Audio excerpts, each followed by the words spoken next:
Hi guys from Beijing, China. I haven't vlogged for a long time, and I do apologize for that. Life has been very hectic. I'm not going to go into too much details about what has been going on. Most of you are probably already aware, if you're on my Facebook, if you know me personally, of what has been happening in life the past little while. Um, the middle of June, we moved from Khartoum, and for good, we packed up everything. And how we managed to accumulate all the stuff that we had in our house over the last 4 years, I have no idea, but we did. So I had to go through all that, pack it up, and all that kind of stuff. And we have 3 cats, so we had to plan to bring them with us. And they're currently in Canada with my sister and my brother-in-law and my grandmother and my other sister. So we moved, and we had spent 6 lovely weeks in Newfoundland during our holiday. We did, touristy stuff. We spent lots of time with my family, and we just really enjoyed ourselves. The 3rd of August, we left Newfoundland for Hong Kong, where we were to meet my husband's new bosses, do orientation, get our visas so that we could enter China. On the 6th of August, we got the horrible news that my mother and my brother-in-law were killed in a fatal car accident. And that was the worst news I've ever received in my life, and not news that I would want anybody else to receive. And that was a very difficult time in my life, and a very difficult time now. It still really, really hurts 2 months later. It was hectic because I was so far away, and we didn't know what was going to happen because my sister was in the car accident as well, and they couldn't give us, any hope that she was going to make it. Thankfully, she has done. She's doing pretty good, and, she's healing every day. But here we were in Hong Kong, and, just hectic. Our passports weren't even with us. They were with the embassy, and we didn't know if they were going to give it back to us. And it was on a weekend, and, we just didn't know. Thankfully, they did give us our passports back, and we were able to leave the following day in the afternoon, and we got home on the Sunday. It took us over 24 hours to get home. And, it was living in a surreal world. Like, I was in a nightmare, and I just wanted to wake up, obviously. That wasn't going to happen because it was reality. And I will miss my mom every day of my life. She was important to me. She was I used to talk to her on a daily basis. Sometimes, it might be only be 5 minutes. Sometimes it could be an hour, hour and a half, just depending on, what kind of mood we were in that day and what we had to talk about. And sometimes we talked that long, we didn't really have anything to talk about. So I miss that. And she's gone, and she's not coming back. And, that's a hard thing to deal with. And, there's just so much life things that will happen over the next few years, the next few months, that I would love for her to have been a part of, but she won't be. And that, to me, is heartbreaking. And the grief sometimes is unbearable. Sometimes, it's just life goes on, and there's not much you can do about it. Just deal with it when it happens. So And that was one of the worst things I've ever gone through in my life. And you all know that I've been through lots of craziness over the last few years in regards to my infertility and failed adoptions and all that kind of stuff. So, life sometimes throws you into a storm and it hurts and you don't understand why you got to go through it. I wrote a blog post about this morning. You don't understand why you got to go through it, or in my case, I'm a Christian, I'm a pastor, why God would have you go through such a trial, such a storm. But in the midst of it all, you have to trust Him to know that He knows what He's up to and He sees the bigger picture.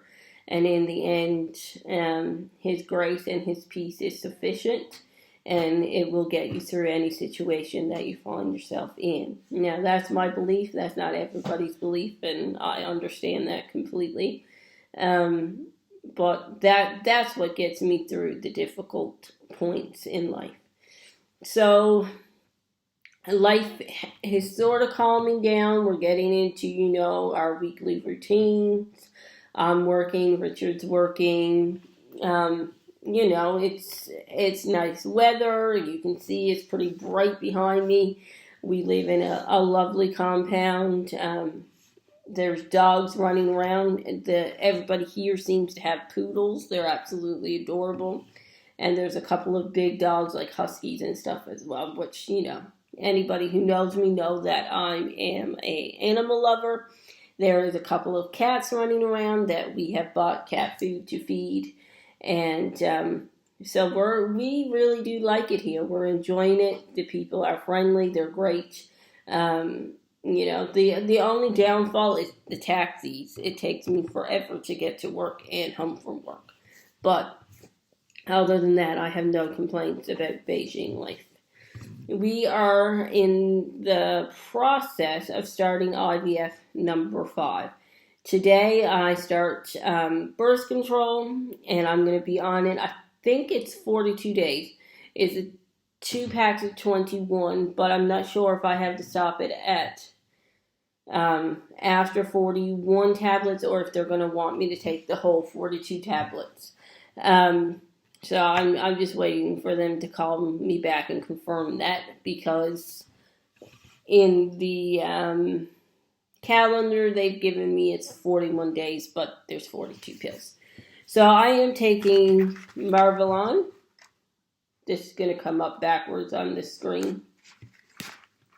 And it comes in a little package like this.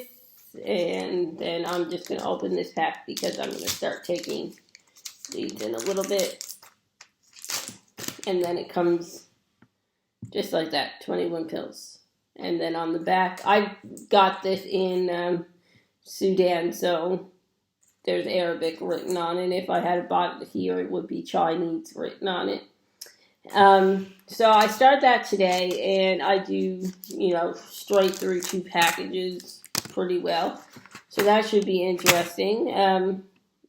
And basically, it's the same thing I did to prepare for my last donor cycle. So 42 days straight should be interesting. I don't generally get side effects from it, so I'm hoping it stays that way.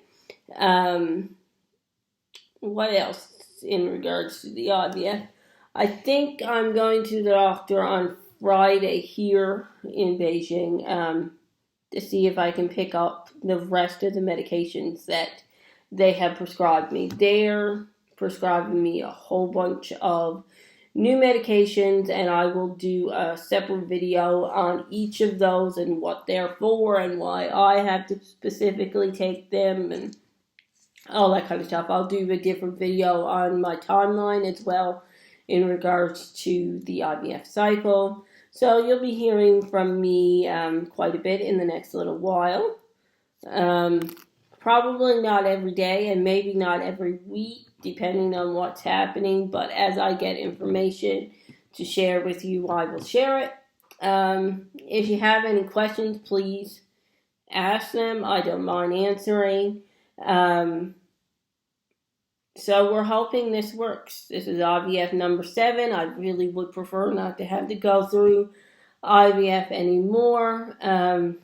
So we shall see. Oh, the other thing I wanted to share, the room that I'm actually sitting in is the room that we will transform into a nursery if we get pregnant. And before my mom's accident, she was preparing to get ready to move into a new apartment. So she had bought several new things, and one of the new displays that she had bought, my family decided to allow me to take it.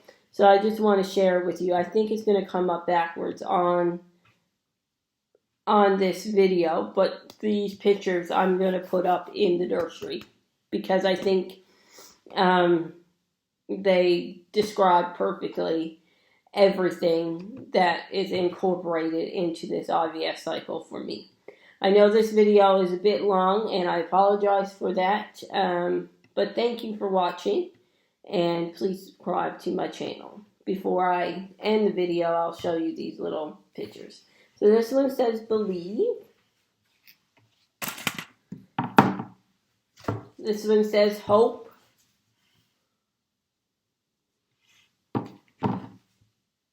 This one says dream.